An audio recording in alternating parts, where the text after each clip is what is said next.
میں نے عام کوے کو حلال نہیں کہا، میں نے کہا تھا کہ کوے کو اگر باندھ کے رکھا جائے، کچھ دن تک اس کو صاف ستھری غذا کھلائی جائے، دانہ کھلایا جائے، تو ہوتا ہے حلال۔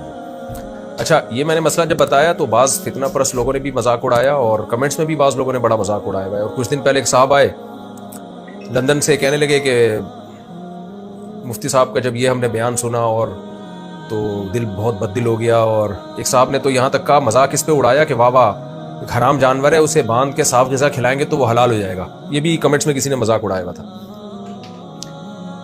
تو پہلی بات تو یہ کہ جس حدیث میں کوے کو حرام کہا، وہ فاسق کہا گیا ہے نا، فاسق، تو اس میں صحیح مسلم کے پورے الفاظ ہیں الابقا، پوری جو روایت ہے اس میں وہ غراب جو الابقا ہو، اور ابقا اس غراب کو کہتے ہیں کہ الذی فی ظہرہ او بطنہ بیاض، جس کے پیٹ کی طرف یا پش کی طرف سفیدی ہو، وہ گندگی کھاتا تھا۔ اس لیے علماء نے لکھا ہے، ابن قدامہ حنبلی رحمہ اللہ تعالیٰ کی آپ مغنی ابن قدامہ اٹھائیں تو انہوں نے لکھا ہے کہ اتفق العلماء علی اخراج الغراب الصغیر الذی یاکل الحب، کہ جو کوا صرف دانہ کھاتا ہے اس کوے کو اس حدیث سے مستثنی کیا گیا ہے۔ اتفق العلماء، اس پر علماء کا اتفاق ہے، اجماعی مسئلہ ہے یہ، تو اجماع خود ایک حجت ہوتی ہے۔ تو کوا اپنی وضع کے اعتبار سے ان جانوروں میں سے ہے جو درندے نہیں ہیں۔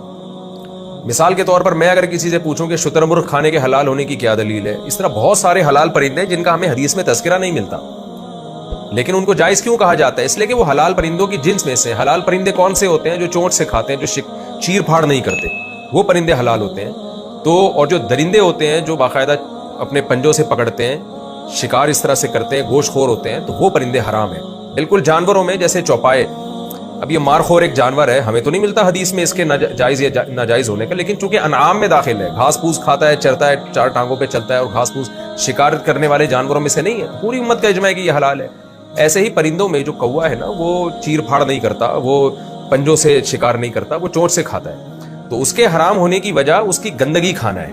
اس کی مثال ایسے ہے جیسے صحیح حدیث ہے، رسول اللہ صلی اللہ علیہ وسلم نے جلالہ کے کھانے سے منع کیا۔ اب جلالہ کس جانور کو کہتے ہیں؟ وہ حلال جانور جو گندگی کھاتا ہو۔ نے کس بیس پہ اس کو حرام کہا ہے؟ حدیث آپ پیش کریں۔ تو حدیث جو آتی ہے نا صحیح مسلم کی، جس میں کوے کو فاسق کہا گیا ہے، تو وہ کوا ہے جس کے بارے میں دوسری حدیث میں اس کی میں اضافہ ہے الابقا۔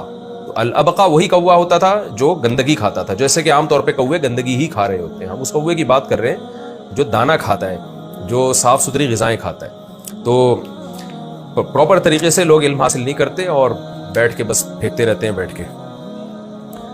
اچھا بھائی، دوسرا سوال یہ ہے کہ رہا یہ مسئلہ، لوگ کہتے ہیں پھر کھاؤ، تو آپ بھی طوطے کھانا شروع کر دیں تو پھر ہم کوے کے بارے میں غور کریں گے۔